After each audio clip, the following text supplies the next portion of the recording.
One of the questions that I'm asked quite a bit is, how do I discipline my child when they get out of hand? Well, the key component there is when they get out of hand. Getting to that point. We don't want them to get out of hand, because when they're out of hand, there's really nothing that you can do. I would recommend that you would discipline them the same way you would a child that doesn't have ADHD. It's important to have consistent discipline, because these kids need to grow up understanding that society is not going to make accommodations for them just because they have ADHD. If you make a bad choice, whether you have ADHD or not, there's a consequence for that action. Now, the way that we discipline a child with ADHD versus a child who does not have ADHD may be a little bit different. You put a child in timeout that has ADHD, maybe you also add some type of an activity to create some distraction, to create a separation from whatever has created the issue. You might want to consider implementing more labor-intensive disciplinary actions.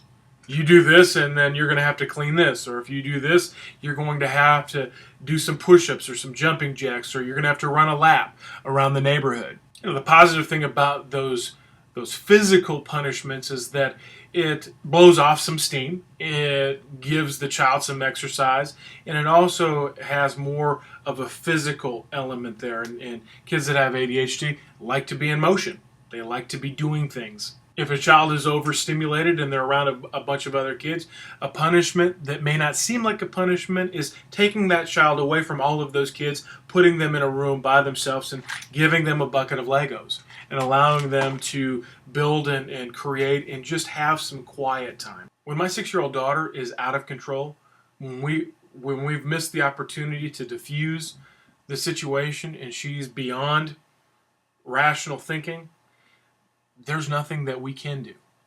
We're beyond timeout, because she's not going to sit in timeout.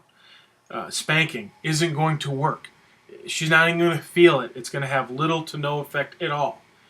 If she's out of control, she is hyper-focused on whatever it is that is creating this anger inside of her. What concerns me is that when a child is out of control, that child can affect the other people in the household. They can physically hurt them, throwing stuff, biting, punching, hitting. I've seen that with my youngest daughter. Parents can all of a sudden get to a point of frustration where they lose it, and then they do things to their child that they would never do, verbally, physically. And so there's really only one choice. You got to stick them in their room. Larry Metcalf, a good friend of mine and also co-author to a couple of the books that I've put out for educators on ADHD, is a teacher at a school, and he works with the ADHD kids and the Asperger kids and a lot of the kids that have the mental disorders. And in that school, they actually have a room that is padded, because they know that when a child is out of control, there's no rationalizing with that child. And to protect the teachers and the other students in the room, they then have to take that child and put them in that room to allow them to have that time of explosion and being out of control. You got to know that when they're in the room, there's going to be a lot of screaming, a lot of yelling, probably a lot of banging. It's important that whatever is in their room, there is nothing there that can harm them. Prepare yourself, because when you go up to the room after the tantrum is done, it will be pure destruction. So overall, being a parent with a child with ADHD, I think our goal is to keep our kids from reaching DEFCON level 5. Teach them how to control that anger, to understand what creates the frustration, what are the trigger points, how to create reducing techniques. To all you parents out there, I want to encourage you to hang in there.